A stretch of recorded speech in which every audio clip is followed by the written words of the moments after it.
This is day 238. Charisma can be learned.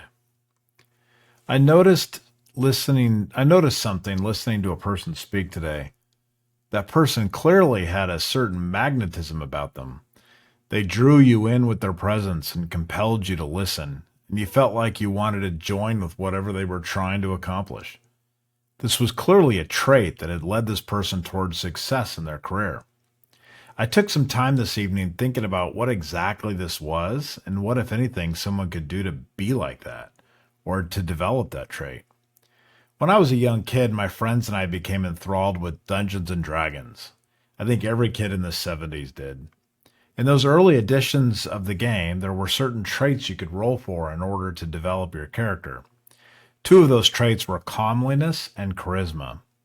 I remember finding it interesting that the game designers separated these qualities as if there was something very different about being beautiful and being persuasive. Comeliness was the external, the symmetrical face, the perfect bone structure, the appealing presence that turned heads. Charisma, on the other hand, was something else entirely. It wasn't just how you looked, it was about how you made others feel.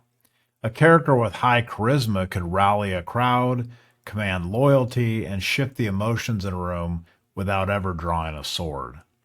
Even as a kid, I sensed that charisma was a far more powerful force. Comeliness is something you really do not have much control over.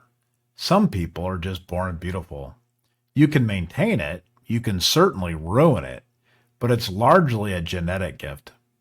Charisma, though, it's a different story. Some people do seem to develop it naturally at a young age, often because they had to. But unlike beauty, charisma is something you can learn. You can build it over time. You can refine it. It can grow as you grow. In fact, you can get more charismatic with age, which is rarely said of comeliness. Most people, however, do not work on charisma. They might read a book or two, but they tend to see it as an innate trait, something you either have or you do not have. That is a mistake. Charisma can absolutely be developed, but it requires conscious thought. It requires deliberate action. And perhaps most importantly, it requires that you practice regularly the behaviors that people with charisma do. This means reminding yourself every day to engage, to be aware, and to be present when talking to others. I have a theory that charisma and empathy are closely related. People with high levels of empathy tend to understand how to be charismatic. This might seem counterintuitive. Many associate charisma with showmanship or confidence or perhaps even arrogance. But genuine charisma is rooted in care. People with charisma listen closely. They observe.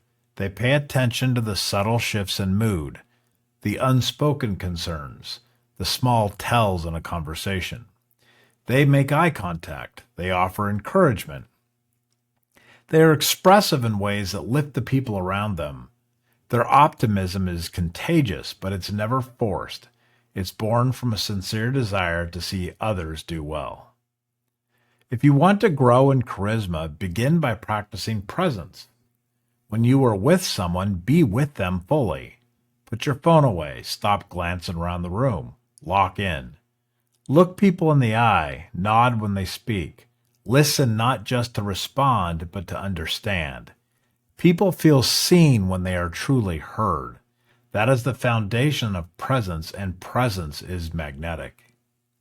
Second, practice warmth and genuine interest. Smile not to manipulate, but to welcome. Use people's names. Ask questions that show that you care. When someone shares something with you, remember it. Follow up on it. These simple acts, repeated consistently, create a sense of connection and trust. People are drawn to warmth because warmth tells them that they are safe. Finally, work on being expressive. Don't be afraid to show emotion when you speak. Tell good stories. Use your voice as an instrument. Emphasize what matters. Pause for effect. Vary your tone. Charisma is often felt, though how something is said more than what is said. And stories, real meaningful stories, can stir something in people that logic never could. Charisma is not a trait reserved for only the beautiful or the naturally gifted. It is a skill. And like any skill, it can be honed with effort, reflection, and practice. In fact, it may be one of the most valuable skills that you'll ever develop, because when it comes down to it, people with charisma are almost always successful, not just in career or influence, but in relationships, in impact, and in the ability to inspire others towards something better.